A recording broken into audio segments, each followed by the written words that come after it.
এবার রুনা ম্যাম এবং জালাল চৌধুরীর বিয়ের কথা একদম পাকাপাকি হয়ে যাবে আগামী পর্বে।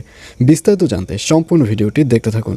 আসসালামু আলাইকুম প্রিয় দর্শক, সবার কি অবস্থা? হাজির হয়ে গেলাম দীপ্ত টিভির নিবেদিত মাশরাফি জুনিয়র নাটকের 1193তম পর্বে কী সব ঘটতে চলছে তার অগ্রিম খবর নিয়ে। অলরাইট, এই পর্বে আপনারা দেখতে পারবেন অবশেষে দিলার বেগমকে দেখা যাবে সে মনিকে রুনার বিয়ের ব্যাপারে কথা রাজি করালেও আয়নকে রাজি করাতে পারবে না, এবং এক পর্যায়ে দিলারা বেগম অনেকভাবে আয়নকে বুঝাবে যে এই মুহূর্তে রুনা ম্যামের একটা জীবনসঙ্গীর প্রয়োজন রয়েছে, এবং ভালো করে বোঝানো হলে আয়ানও রাজি হবে। এবং মনি এবং আয়ান যখন রাজি হয়ে যাবে তখন দিলারাকে দেখা যাবে সে চেয়ারম্যান স্যারকে ফোন করবে। চেয়ারম্যান স্যারকে ফোন করে বলবে, আপনার সাথে ইম্পর্ট্যান্ট কথা রয়েছে, আপনি একটু আমাদের বাড়িতে আসুন। আর এই কথা শুনে চেয়ারম্যান স্যার যখন বাড়িতে আসবে তখন দিলারা বেগম বলবে, আসলে স্যার, আমি এতদিন মনে মনে যেটা কল্পনা করেছি সেটাই সত্যি হতে যাচ্ছে। আসলে ইদানিং আমি দেখছি রুনা খুব সাদিককে মিস করছে, সে প্রায় সাদিককে মিস করছে। আর এজন্য আমি মনে করি রুনার পাশে একটা প্রিয় মানুষ প্রয়োজন, যে সবসময় রুনার দেখাশোনা করে। আর এই কথা শুনে চেয়ারম্যান স্যার বলবে, রুনার পাশে তো আপনারাই রয়েছেন, আবার কেন মানুষের প্রয়োজন হবে? তখন দিলার বেগম বলবে, আসলে আপনি ব্যাপারটি বুঝতে পারছেন না।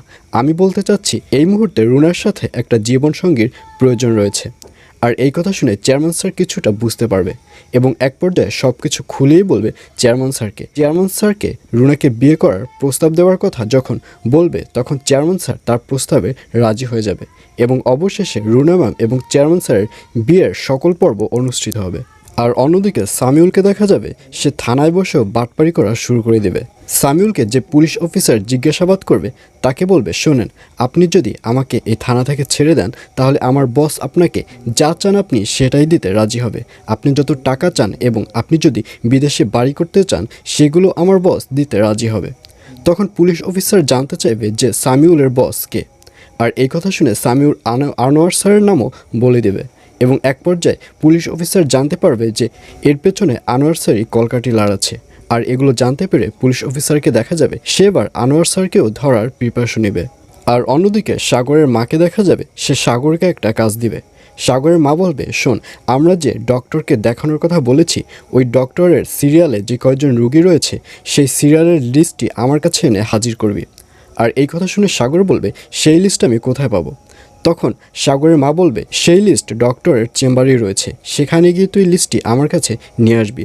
আর এই কথা শুনে সাগরকেও দেখা যাবে সে তার মায়ের কথা মতো সেই লিস্টটি খুঁজতে থাকবে। আর এছাড়াও থাকবে আর আশ্চর্য সকল ঘটনা। সুতরাং সবাইকে মাশরাফি জুনিয়র নাটকের আগামী পর্ব দেখার আমন্ত্রণ রইল।